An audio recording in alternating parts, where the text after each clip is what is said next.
This is Jim Emter, Van Ahn Co, Alexandria, Minnesota, with your closing grain and livestock comments for April 23rd, 2018.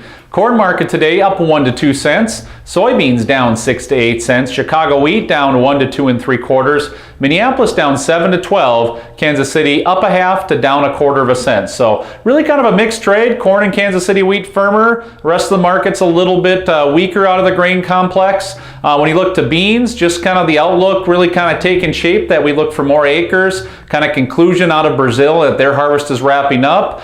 We've got progression in Argentina, and so we're just running out of bull news, and that's usually running out of news and new news in general, and that's usually negative to the market. That's what we're seeing beans.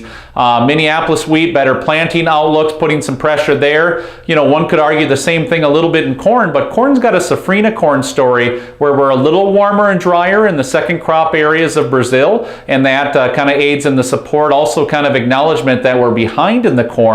No question we are behind in wheat too, but it can go in so quickly that, you know, it kind of limited corn's ability to extend today, kept pressure on wheat most of the day, and we really find ourselves 379 support, so we're still 7-8 cents from that.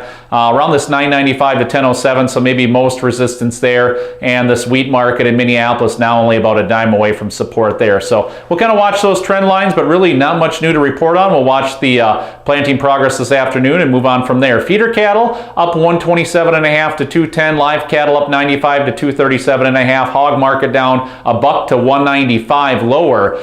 With the frozen cold storage report we got this afternoon, we kind of saw beef stocks kind of mixed to some degree, up 1% from last month, but down slightly from last year. On the pork side of things, huge belly stocks, though, is going to continue to weigh on the market, along with a little bit of greater freezer stocks as well versus last year. So we'll see what that translates into tomorrow, but look for cattle to be a bit supported off of last week's cattle on feed, and the hog market to be a little weaker based off the bellies in the cold storage report. This has been Jim Emter, Van Ahn Co, Alexandria, Minnesota. Trading in futures and options involves risk of loss and is not suitable for all producers. Past performance is not indicative of future results. This is a solicitation. Have a great afternoon.